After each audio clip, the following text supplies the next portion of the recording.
Eh bonjour tout le monde, j'espère que vous allez bien. Je suis tellement heureux de faire enfin une vidéo parce que qui dit vidéo dit qu'il y a eu des avancées, tout simplement. Et je suis ultra heureux parce qu'aujourd'hui ça va être une vidéo vraiment très complète sur plein de sujets. Il y aura le casier judiciaire, il y aura le visa, il y aura tous les papiers que vous allez avoir à faire, il y aura même du dorms par rapport au logement, il y aura plein de trucs et je suis trop content parce que j'attendais de vous faire une vidéo depuis des semaines.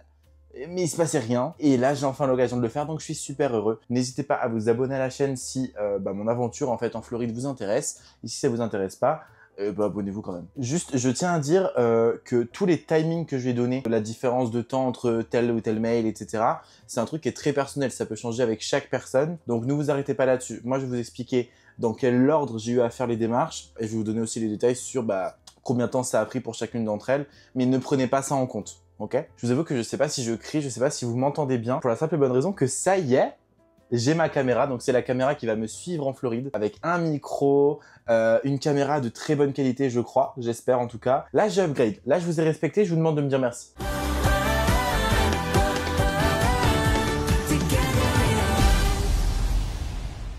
Alors, pour commencer, on va s'attaquer en fait à tout ce qui va toucher au casier judiciaire et à ce qu'ils appellent le background check. Donc tout ça va se déclencher à partir du moment où vous allez recevoir le mail de Yummy Jobs.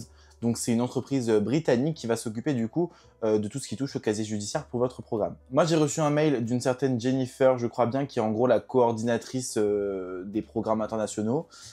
Et je crois que c'est à peu près pareil pour tout le monde. Dans ce mail, il va y avoir 3 étapes très importantes pour valider votre background check. En gros, vérifier que ce que vous avez fait avant dans votre vie, c'est pas de la merde. Vous avez du coup jusqu'à 28 jours avant votre programme pour faire tout ce qu'il y a à faire. Pour être très sincère, il y a 3 choses à faire, c'est pas sorcier, ça prend 3 secondes. Donc le petit conseil que je peux vous donner, c'est de le faire dès réception de votre mail. Alors déjà, on va voir ensemble comment récupérer son casier judiciaire. Sachant évidemment que moi, ce que je vais vous dire, c'est pour la France. Je sais pas d'où vous me regardez, mais j'imagine que ça change selon les pays. En France, c'est exactement comme je vais vous dire. Pourquoi est-ce que je vous ai dit de le faire rapidement? C'est que selon les pays, ça peut aller de 4 à 6 semaines pour avoir votre casier judiciaire. En France, on a de la chance, ça prend vraiment quelques minutes ou éventuellement, tout dépend la manière dont vous voulez réceptionner le casier. Ça peut durer quelques jours, mais c'est au grand max. Normalement, c'est vraiment quelques minutes. Donc pour commencer la demande, vous allez aller sur le site que je marque juste ici, et vous allez vous créer un compte. Donc soit vous vous connectez avec France Connect, soit vous créez un compte directement sur le site. Si tout est comme moi, normalement vous allez devoir saisir votre date de naissance, votre adresse, votre lieu de naissance, enfin tout, voilà, des trucs assez basiques. Vous validez, après vous allez avoir toutes les informations personnelles, donc vraiment les coordonnées, numéro de téléphone, mail, tout ça. Vous remplissez tout et là encore vous validez. À ce moment-là, vous allez avoir un récapitulatif qui va vous être montré. Donc je vous invite à vraiment vérifier chaque information que vous avez pu rentrer. Parce que s'il y a un truc qui est faux, on peut vous refuser, ou enfin voilà.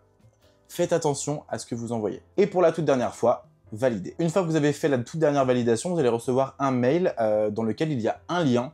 Vous cliquez sur ce lien et vous validez votre demande. Vous avez que 3 jours pour le faire, sinon vous êtes obligé de le refaire, même si c'est pas très long, c'est quand même relou. Dans ce même mail, il y a aussi un numéro de demande de casier judiciaire qu'il faut bien conserver. Moi, je vous conseille vraiment de mettre votre mail en important, l'imprimer si vous voulez, parce que sans ça, vous n'allez pas pouvoir récupérer votre casier. Vous allez ensuite recevoir un deuxième mail dans lequel il y a un lien. Vous appuyez dessus, vous vous connectez, vous rentrez le numéro que je vous ai dit de bien garder en tête. Et ensuite, normalement, vous allez recevoir un troisième mail. Dans ce troisième mail, tout simplement, il y aura un lien pour récupérer votre casier judiciaire. Basta. La deuxième étape qu'il y a du coup dans le tout premier mail qu'on a reçu, c'est l'envoi des documents. Donc comment ça se passe? Vous allez recevoir un mail du coup avec un lien Dropbox sur lequel vous allez devoir mettre votre casier judiciaire et une copie de votre passeport. Ensuite, une fois que vous avez tout mis sur ce lien Dropbox, vous allez devoir envoyer un mail au mail qui est écrit dans le premier mail. Je ne sais pas si c'est très clair, mais bref, vous avez un mail à envoyer à une certaine adresse. Dans ce mail, c'est un truc tout simple, vous avez juste à mettre votre adresse postale. C'est tout. Vous envoyez le mail et normalement très rapidement, moi je crois qu'elle a pris vraiment une vingtaine de minutes à me répondre, elle va tout simplement vous dire que tout est ok, c'est réglé, point final. Et du coup, la troisième étape, c'est un truc qui est assez facultatif, c'est vraiment si vous êtes intéressé. Personnellement, moi non, mais je vais vous expliquer. Vous allez devoir trouver une assurance pour à peu près les 3 premiers mois de votre programme. Pourquoi? L'assurance par laquelle vous couvre Disney ne se met pas en place avant vos 3 premiers mois de contrat. Donc généralement, ce qu'ils nous conseillent, c'est donc de prendre une assurance à notre charge, donc une assurance internationale, qui va du coup couvrir les 3 mois. C'est quelque chose que vous n'êtes pas obligé de faire.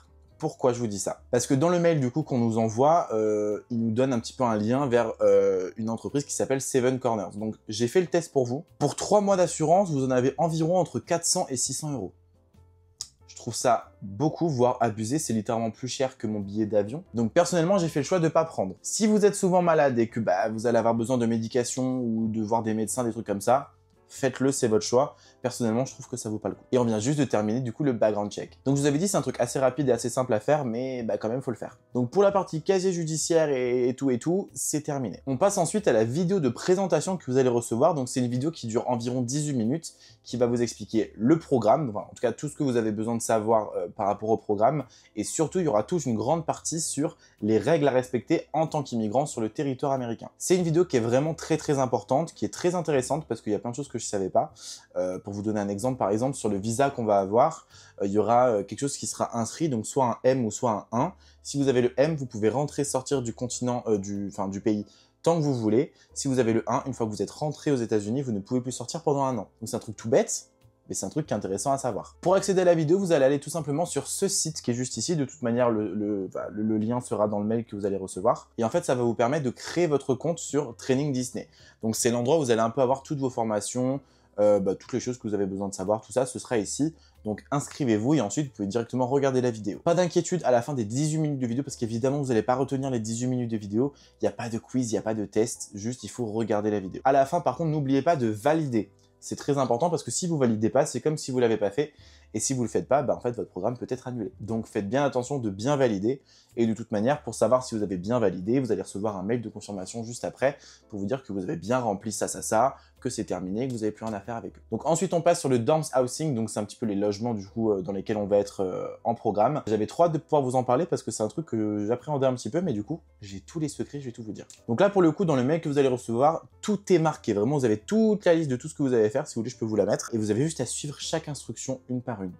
Franchement c'est assez simple. Mais en gros pour vulgariser un petit peu, sur ce site vous allez pouvoir avoir des informations sur le prix des chambres et les différents types de chambres. Vous allez du coup pouvoir donner vos vœux. Vous avez aussi des informations si jamais vous avez le permis pour du coup avoir une place de parking au sein de la résidence. Et du coup, par rapport au prix des logements, je sais que ce qu'ils nous avait dit en entretien était pas vraiment bon parce que du coup ça a augmenté. Donc je vous mets ici ce que moi j'ai eu, les prix que j'ai pour 2025-2026. Regardez par rapport aux différentes chambres, etc. Tout est marqué ici. Familiarisez-vous, c'est cadeau. Par contre, attention, je sais que pendant les entretiens, les recruteurs nous disent qu'il est possible de se linker avec quelqu'un pour éventuellement être en colocation. Normalement, c'est possible. Malheureusement, ce n'est plus possible. Alors au début, je comprenais pas trop, donc j'ai contacté directement le support Disney. D'ailleurs, si vous avez un problème, vous pouvez vraiment les contacter, c'est juste ici. Et donc en fait, je leur ai demandé pour être linké du coup avec mon meilleur ami, et ils m'ont expliqué que sur ma période, donc tout ce qui va être, on va dire fin d'année 2025, ce sera pas possible parce qu'en fait le programme a pris tellement en célébrité, en popularité, qu'il y a tellement de monde et tellement de vœux qu'ils s'en sortent plus. Donc vraiment ils m'ont dit là on peut plus. Mais je crois avoir compris parmi les gens qui sont déjà allés là-bas que éventuellement sur place directement on peut essayer de trouver des manières de se linker autrement. Mais je tenais quand même à le préciser parce que je sais que c'est un des trucs qui était hyper important pour moi et je viens juste de comprendre que ça allait pas être possible. Ensuite sur la même page ils vont vous demander le nom par lequel vous voulez être appelé tout le long de votre programme.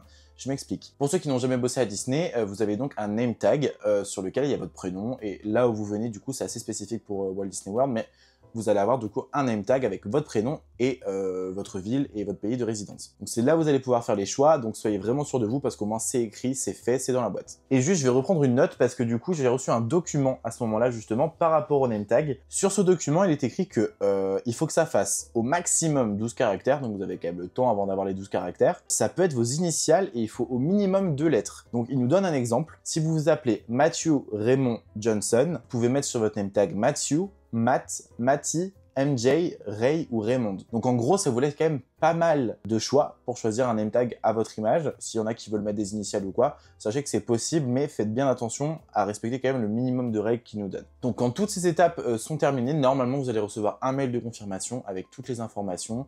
Évidemment, il est important de le garder, voire même si vous pouvez, imprimez-le. Donc personnellement, après cette étape-là, ce que j'ai reçu, c'est tout simplement mon document I-797. Pour ceux qui ne s'y connaissent pas, c'est en gros le document qui atteste de la demande de visa que vous avez fait. En gros, c'est le document qui vous informe de la réception de votre demande de visa. Donc ce qui va se passer, c'est que dans ce mail, vous allez avoir un lien qui va vous ramener vers votre Disney Careers. Donc c'est un truc, normalement, vous avez déjà votre compte si vous avez pu postuler pour le programme. Et du coup, sur ce Disney Careers, dans les documents, donc vous allez dans votre offre qui a été acceptée et dans les documents, vous allez avoir du coup cette page. Donc je vais vous montrer à quoi ça ressemble. J'ai voulu vous le montrer, mais je viens de penser qu'il y avait peut-être des informations un peu confidentielles. Donc Je vais vous le mettre plutôt à l'écran. Donc c'est ce document qui va vous permettre de faire ensuite la demande pour un autre formulaire qui va être aussi important. Le lien du coup qui est dans le mail est accessible seulement pour 14 jours. Mais évidemment, si vous faites ça au bout de 15 jours, vous avez tout directement sur Disney Careers, vous n'avez pas besoin du mail pour y accéder. Ce document est à imprimer, à garder en lieu sûr, c'est vraiment très important. C'est un peu le premier vrai document important que vous avez besoin pour le visa. Donc imprimez-le et gardez-le bien au chaud. Dans le même mail, il y a aussi un lien, donc qui sera un peu surligné en bleu, enfin sur brillance, etc. dans lequel vous allez avoir un document, donc c'est celui que j'ai ici. Et ce document va tout simplement vous permettre d'avoir toute la trame de toutes les démarches que vous allez avoir à faire pour avoir tous vos documents, vos formulaires, votre demande de visa. Tout est marqué ici et il y a surtout des informations qui vont être très importantes pour remplir le formulaire qui arrivera juste après. C'est un document vraiment important, donc pareil, imprimez-le et gardez-le à côté de vous, quoi. Et du coup, encore tout en bas de ce mail, vous allez avoir le lien pour demander votre DS-160. Donc qu'est-ce que le DS-160? C'est tout simplement, pour le coup, le papier le plus important, en tout cas le formulaire et le document le plus important qui va vous permettre de faire votre demande de visa en ambassade. Déjà, je préfère vous le dire tout de suite, le site ne ressemble à rien. C'est hyper compliqué de s'y retrouver, je trouve que ça fait un peu vieux site, vous savez, de l'ancien Google. Enfin, je sais pas comment expliquer. Et surtout, c'est un site qui crache toutes les 4 secondes. Donc, je vais vous expliquer un petit peu les techniques pour ne pas que ça crache tout le temps, parce que vous pouvez perdre votre travail un nombre de fois incalculable. Donc, il faut remplir chaque champ. Faites attention à ce que vous mettez toujours. C'est très important. Relisez 2 fois. Et surtout, enregistrez entre chaque étape. Parce que moi, c'est pas ce que j'ai fait. Et tout simplement, j'ai dû recommencer le formulaire de 0. Et sachez qu'il est très, très long. J'ai dû le recommencer 9 fois. C'est beaucoup, 9 fois. Je sais pas si on se rend compte, mais c'est beaucoup. 9 fois. Tous ces conseils vont normalement vous permettre de ne pas faire 9 fois le même formulaire. Déjà, préparez votre passeport ouvert à côté de l'ordinateur. Très important, vous verrez pourquoi. Ça paraît un peu bizarre, mais renseignez-vous sur les dates de naissance de vos parents, parce qu'ils vont vous les demander, et parfois il y en a qui ne sont pas au courant. Je sais de quoi je parle. Comme je l'ai dit, imprimez ce document avec toutes les informations et gardez-le à côté de vous. Vraiment, je vous jure qu'il va beaucoup vous servir. Préparez une photo de vous. Alors moi, je pensais que c'était que des photos d'identité et en fait, pas du tout. Il faut juste une photo qui soit neutre, sans lunettes, sans maquillage, sans piercing, généralement sur un fond blanc ou en tout cas sur un fond neutre. Très important, ayez votre I-797 à côté de vous. Très important. Et surtout, quand vous allez commencer votre formulaire, vous allez avoir un numéro de demande. Donc c'est un numéro qu'il faut vraiment noter quelque part, prendre en photo ce que vous voulez, parce que si jamais le site crash, si jamais vous n'avez pas une information qu'il faut attendre le lendemain, vous allez pouvoir enregistrer votre progression et revenir ensuite à là où vous en étiez grâce à ce numéro. Je sais que les gens généralement ne regardent pas trop ce numéro, il est vraiment marqué en rouge au tout début, je crois que c'est la première page. Prenez-le en photo, écrivez-le, c'est très important. Parce que pareil, il n'y a pas que le fait que le site peut crasher, il y a aussi le site qui peut vous mettre en time-out. C'est-à-dire que vous avez pris plus de, je sais pas moi, 1 minute 30 ou 2 minutes à faire toute la page, hop, time-out. Sauf que si vous n'avez pas enregistré avant, vous retournez de 0. Donc c'est toujours pareil, soyez assez vigilant, ayez toutes les informations à côté de vous, comme ça vous prenez pas trop de temps, c'est rapide. Quand vous avez rempli tout le formulaire et que vous êtes du coup sur la page de confirmation, imprimez cette page, parce que du coup vous avez le code barre avec du coup le code de demande que je vous disais, qu'il faudra amener tout simplement à votre rendez-vous en ambassade. Ça c'est très important aussi, donc imprimez-le, gardez-le, comme ça pareil, il n'y a pas de problème, c'est imprimé, c'est dans un dossier, fini. Et du coup la dernière étape de cette vidéo, c'est tout simplement le rendez-vous à l'ambassade. Pour prendre rendez-vous à l'ambassade des États-Unis en France, c'est sur ce site. Je ne sais pas s'il y en a d'autres, mais en tout cas, moi, j'ai fait sur ce site et ça marche. Vous allez donc devoir créer un compte, encore une fois, et en réalité, juste suivre les informations, c'est assez ludique pour le coup, ce site-là. Vous allez devoir y mettre votre numéro de passeport, votre numéro de I-797, et en plus, votre numéro de confirmation de la DS-160. Gardez tout à côté de vous, parce que pour le coup, vous allez avoir besoin de ces informations. Et attention à bien vérifier les numéros, c'est très important. Vérifiez le numéro que vous allez marquer sur votre demande de rendez-vous, et en plus, du coup, sur le numéro que vous aviez sur la DS-160. C'est très important. Faites bien attention que les deux soient les mêmes. Parce que le jour où vous allez arriver à l'ambassade et que c'est pas le même numéro, vous allez juste être refusé. Ce serait dommage. Donc ensuite, vous allez continuer à donner vos coordonnées. C'est un truc qui est franchement assez simple. Ils vont vous demander plein d'informations, mais vous connaissez puisque c'est sur vous. Et ensuite, vous allez pouvoir choisir le pays pour lequel, le pays en tout cas dans lequel vous voulez faire votre demande.